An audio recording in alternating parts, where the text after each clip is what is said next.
الحمدللہ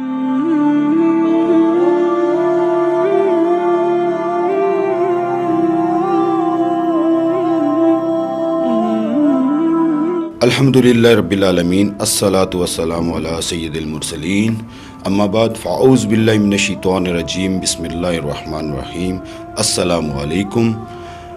پروگرام روشنی کا سفر لے کر آپ کا میزبان طاہر محمود آپ کی خدمت میں حاضر ہے۔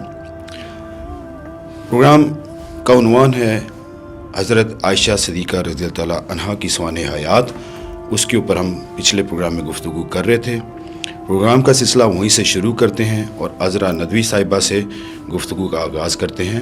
پروگرام کا آغاز کرنے سے پہلے حضرت ابو موسیٰ رضی اللہ تعالیٰ عنہ کے حوالے سے ایک روایت آپ کے سامنے رکھنا چاہتا ہوں۔ فرماتے ہیں کہ ہمیں جب کبھی حدیث کے حوالے سے کوئی مشکل پیش آتی تو ہم حضرت عائشہ صدیقہ رضی اللہ تعالیٰ عنہا کے پاس چلے جاتے اور اس کا حل ہم ان سے دریافت کرتے تو ہمیں اس مشکل سے ہمیشہ آسانی ملتی۔ تو دیکھیے کتنا بڑا مقام، کتنا بڑا رتبہ ہماری جو اماں عائشہ صدیقہ رضی اللہ تعالیٰ عنہا کو ملا۔ اور کیوں نہ ہو، ایک تو محبوب خدا ہیں، دوسرا آسمان سے ان کے لیے سلام بھیجا گیا اور مکرم فرشتے حضرت جبریل علیہ السلام نے ان کے لیے اللہ کا پیغام لے کے آئے، اور جس کا ذکر آسمانوں میں ہو تو اس کی اہمیت کیوں نہیں زیادہ ہوگی۔ تو یہ پروگرام آپ ضرور دیکھیں، انشاءاللہ یہ تسلسل جو ہم نے شروع کر رکھا ہے آپ کو پسند آئے گا۔ پروگرام کا آغاز کرتے ہیں۔ السلام علیکم۔ وعلیکم السلام ورحمۃ اللہ وبرکاتہ۔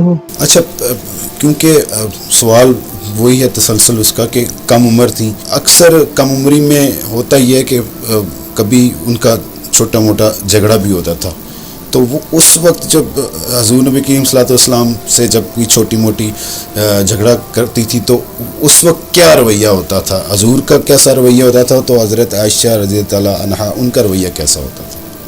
جب وہ خوش ہوتی تھی تو جب ان سے بات چیت کرتی تھی تو کہتی تھی اللہ کے رسول، اور جب ناراض ہوتی تھی تو پھر کہتی تھی حضرت ابراہیم کے نبی اور رسول۔ تو ہمارے نبی صلی اللہ علیہ وسلم ان کو پتہ چل جاتا تھا کہ عائشہ ناراض ہیں، تو پھر وہ ان کا دل لکھانے کے لیے پھر وہ بہت ساری باتیں بھی کرتے تھے۔ اچھا، دل لکھانے سے یاد آیا، حضرت محمد صلی اللہ علیہ وسلم ایک دفعہ سفر پہ جا رہے تھے، تو دوران سفر جب لوگ قافلے کے لوگ ادھر ادھر ہو گئے، چلے گئے سب آگے پیچھے، تو حضرت عائشہ اور حضرت محمد صلی اللہ علیہ وسلم اکیلے رہ گئے۔ تو انہوں نے کہا عائشہ آؤ دوڑ لگائیں۔ سبحان اللہ۔ تو انہوں نے کہا ہاں ٹھیک ہے۔ اس وقت حضرت عائشہ کم عمر تھی اور پتلی دبلی تھی، اور کچھ عرصے کے بعد وہ فروا ہو گئی تھی۔ تو انہوں نے کہا ٹھیک ہے، تو انہوں نے دوڑ لگائی تو حضرت عائشہ جیت گئیں کیونکہ اس وقت پتلی تھی، اور حضرت محمد صلی اللہ علیہ وسلم ہار گئے۔ اور پھر کچھ عرصے کے بعد دوبارہ اسی طرح سفر پہ جانا ہوا، تو پھر انہوں نے کہا عائشہ آ جو دوڑ لگائیں۔ تو انہوں نے کہا ٹھیک ہے یا رسول اللہ۔ دونوں نے دوڑ لگائی، تو اس وقت چونکہ حضرت عائشہ مفربہ ہو گئی، تھوڑی بھاگنے میں ان کو دقت ہوئی تو وہ ہار گئیں، اور ہمارے نبی کریم صلی اللہ علیہ وسلم وہ دوڑ جیت گئے۔ انہوں نے کہا عائشہ حساب برابر ہو گیا۔ اچھا، اس سے ایک بات یہ بھی دیکھیے ثابت ہوتی ہے، ایک تو انہوں نے اپنی بیگم کی دل جوئی کی، اور ان کو انہی کی عمر کے لیول پر آ کر ان کے احساسات اور جذبات کا خیال رکھا۔ انہوں نے یہ نہیں کہا کہ میں عمر رسیدہ ہوں تو یہ کم ہے، اسی لیول پر آ کر انہوں نے ان کے ساتھ محبت کا اظہار کیا۔ اور اس سے ایک بات یہ بھی ثابت ہوتی ہے کہ نبی کریم صلی اللہ علیہ وسلم اتنی عمر ہونے کے باوجود بھی جب وہ دوڑ جیتے حضرت عائشہ سے تو دیکھیں وہ کتنے فٹ اور چاقو چوبند تھے۔ اللہ کے نبی اس وقت بھی مستعد تھے اور وہ دوڑ جو ہے وہ جیت گئے۔ اور یہ دیکھیں، یہ ہے ہمارے نبی کی زندگی، اور یہ ہے ہمارے نبی کی اسوہ، اور یہ ہے ہمارے نبی کا راستہ جو ہمارے لیے ماشاءاللہ رہا ہے۔ اچھا، کیونکہ آپ نے بتایا تھا کہ ان کا کیونکہ یہ فصیح و بلیغ اور ان کی جو دانش مندی تھی وہ بہت زیادہ تھی، تو مجھے یہ بتائیں کیونکہ ان کا ذکر علماء، فقہاء اور اکابرین میں ہوتا ہے اس دور میں، تو ان کے توسط سے کتنی احادیث ہم تک پہنچی ہیں؟ اچھا، اس سوال کے جواب سے پہلے میں آپ کو بہت پیاری سی